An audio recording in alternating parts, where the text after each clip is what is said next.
Ahmedabad airport પર જોવા મળ્યા ભાવુક દ્રશ્યો, કેમ કે નેપાળની કુદરતી હોનારતમાંથી હેમખેમ પરત ફર્યા ગુજરાતીઓ।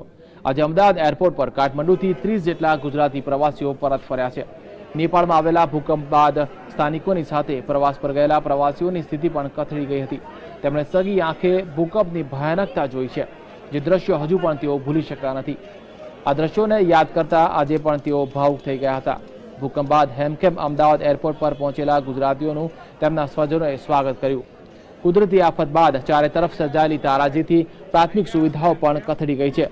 ખાવા અને રહેવાનું તો ઠીક, લોકોને પીવાના પાણી માટે પણ વલખા મારવા પડી રહ્યા છે।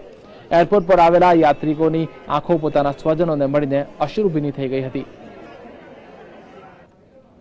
આપણા ત્યાં 2001માં જે ભૂકંપ આવેલો એના કરતા પણ અનેક ઘણો મોટો ભૂકંપ ત્યાં છે અને મોટા ભાગે જે ગરીબ માણસોના જે કાચા મકાનો છે એને વધારે નુકસાન થયેલું છે। ખરેખર બહુ જ ખરાબ છે।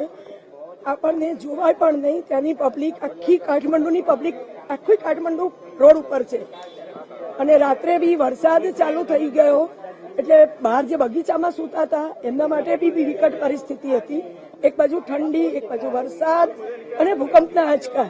ત્યારે આપણને એવું થાય કે આ પબ્લિક ક્યાં જશે હવે અને એમનું શું થશે। मानस ऊपर जो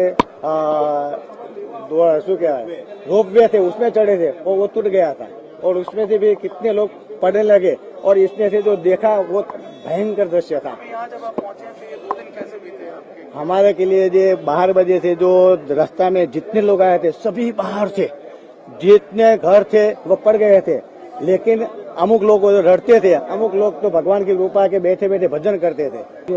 અમે એકચ્યુઅલી નેપાળથી આગળ પોખરાથી આગળ મુક્તિધામ છે, મુક્તિનાથ, અને ત્યાં સ્વામિનારાયણ ભગવાનનું જે ધર્મસ્થાન છે પુલાશ્રમ, ત્યાં દર્શન કરવા ગયેલા। એટલે અમારી યાત્રા ક્ષમકુશળ પૂરી થઈ પછી અમે કાઠમંડુ રિટર્ન થઈ રહ્યા હતા। એટલે પોખરાથી કાઠમંડુની વચ્ચે એક મનોકામના દેવીનું સ્થાન આવે છે, જ્યાં અમે જમવા માટે રોકાયા હતા। તો એ હોલ્ટ દરમિયાન અમને કહ્યું કે અહીંયા રોપવેમાં ખાલી જઈ આવો એમ। અમને કંઈ દર્શનનો કોઈ આગ્રહ નહોતો।